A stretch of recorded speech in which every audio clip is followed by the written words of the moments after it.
curator of botany at the Royal BC Museum just happens to be colorblind, which may have been the reason he spotted a small, unique bluish-colored item while on a plant-seeking expedition in northern BC. Veronica Cooper brings us the story.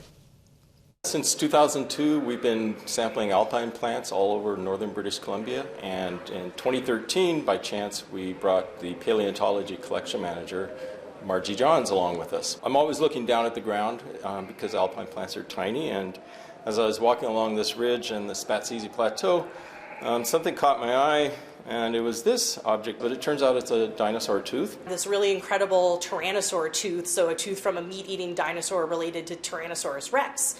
And so when I joined the museum in 2018, I was like, I gotta go back there and try to find more dinosaur fossils. The site in the Spatzizi Plateau Wilderness Provincial Park is only accessible by helicopter. Arbor and her team traveled there in August 2019.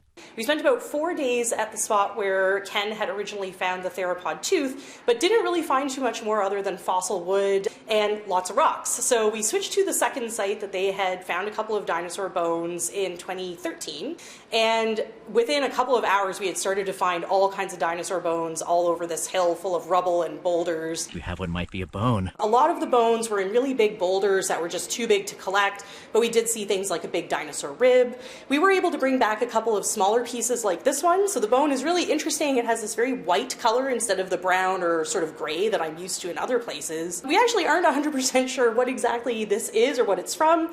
It could be a piece of a skull because it's very thin and flat. There is also this discovery. So it's got this kind of neat blue texture. It's just a small little fragment, but because it's very hollow, this suggests that it's a leg bone or an arm bone from maybe a small meat-eating dinosaur who usually have hollow bones. An exciting day until Mother Nature intervened. We had this wonderful afternoon with sort of sun and cloud and a little bit of raindrops on us, looking for dinosaur fossils and finding things and feeling really excited that we had sort of hit the jackpot in terms of dinosaur fossils. But the weather was sort of turning a bit bad, so we sort of called it quits for the afternoon, and then it started to rain overnight, and then it rained all day the next day, and then it got very cold and it snowed on us for a whole day. So at that point, that was pretty much the end of the expedition. It wasn't really safe to be out walking and working around on this very treacherous cliff anymore, so we sort of had to call it quits. I was not expecting to be snowed out of my first BC dinosaur expedition in August.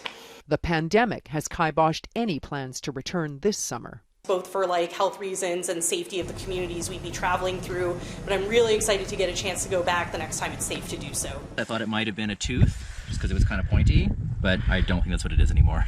And continue the important search for dinosaur fossils. This Week in History, brought to you by the Royal BC Museum, bringing British Columbia's stories together.